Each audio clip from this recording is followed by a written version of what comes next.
Okay, இப்போ நான் வந்து கன்வர்ஷன் ஆஃப் கேல்வனோமீட்டர் டு அம்மீட்டரும் கன்வர்ஷன் ஆஃப் கேல்வனோமீட்டர் டு வோல்ட்மீட்டரும் சொல்லித்தரேன். இங்கே ஃபஸ்ட்டு நமக்கு வந்து இங்கே ஒரு சர்க்கியூட் இருக்குது. இந்த சர்க்கியூட்டில் வந்து நம்ம பேரலாக வந்து ஒரு கேல்வனோமீட்டரையும் ஒரு ரெசிஸ்டன்ஸையும் வந்து நம்ம ரெசிஸ்டரையும் வந்து நம்ம கனெக்ட் பண்ணி வச்சுருக்கோம். இந்த இடத்துல நமக்கு இன்புட் வர ஃபோர்ஸ் வந்து ஒரு ஐன்னு வச்சுக்கலாம். கரண்ட் வந்து ஐ, கேல்வனோமீட்டருக்கு வந்து ஐஜி. அடுத்து இந்த இடத்துல ரெண்டாக ஸ்ப்ளிட் ஆகுதுல்ல, ஒரு கரண்ட் இப்படி போகுது, இன்னொரு கரண்ட் இப்படி போகுதுல்ல, இந்த கரண்ட் வந்து ஐ மைனஸ் ஐஜின்னு வச்சுக்கலாம்.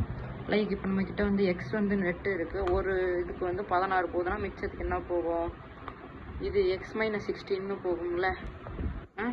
அந்த மாதிரி தான் வந்து நம்ம இதை கன்சிடர் பண்ணிக்கிறோம். இந்த இடத்துல வந்து நம்ம V = IR நம்ம ஓம்ஸ்லாம் படிச்சிருக்கோம் பார்த்தீங்களா, அந்த ஞாபகம் வச்சுக்கோங்க. இப்போ இந்த இடத்துல வந்து I1 × R1, இந்த இடத்துல வந்து I2 × R2ன்னு வச்சுக்கலாம். இங்கே R1ங்கிறது வந்து இந்த கேல்வனோமீட்டர் தர ரெசிஸ்டன்ஸ், இங்கே எஸ்ங்கிறது இங்கே நம்ம ஆட் பண்ணியிருக்க அந்த ரெசிஸ்டார் நமக்கு தர ரெசிஸ்டன்ஸ். இப்போ இந்த இது வந்து ரெண்டுத்தையும் இது பண்ணோம்னா, இந்த ஐயை மட்டும் வச்சுட்டு இந்த ஜி எந்த சைடு எடுத்துட்டோம்னா, இங்கே கீழே வந்து நமக்கு என்ன வரும்னா I of G = I minus IG into S by G வரும். இப்போ நம்ம இதை சிம்பிளிஃபை பண்ணோம்னா நமக்கு என்ன கிடைக்கும்னா இந்த மாதிரி கிடைக்கும். ஓகே, இப்படி தான் நீங்கள் conversion of galvanometer to ammeter. இப்போ இதே வந்து வோல்ட்மீட்டருக்கு நம்ம இது பண்ணுறோம்னா V = IR தானே. இப்போ நம்ம அங்கே வந்து கரண்ட் வேரி ஆகிட்டே இருந்தது, அவங்கள்ட்ட ரெசிஸ்டன்ஸ் வந்து நமக்கு பேரலில் கனெக்ட் பண்ணியிருந்தாங்க. அதனால தான் அந்த பிரச்சனை. இங்கே வந்து நமக்கு சீரீஸில் வந்து ரெண்டுமே கனெக்ட் ஆகிருக்கும், ரெசிஸ்டன்ஸும் கேல்வனோமீட்டரும். எல்லா கேசஸ்லையுமே வந்து உங்களுக்கு இந்த இது சர்க்கியூட் வந்து இந்த மாதிரி தான் இருக்கும். மோரோவர் எதுவும் காம்ப்ளெக்ஸ் இருந்தாங்கனாலுமே சிமிலராக நீங்கள் எல்லாத்தையும் அலைன் பண்ணிங்கன்னா இந்த மாதிரி தான் கடைசியில் வரும்.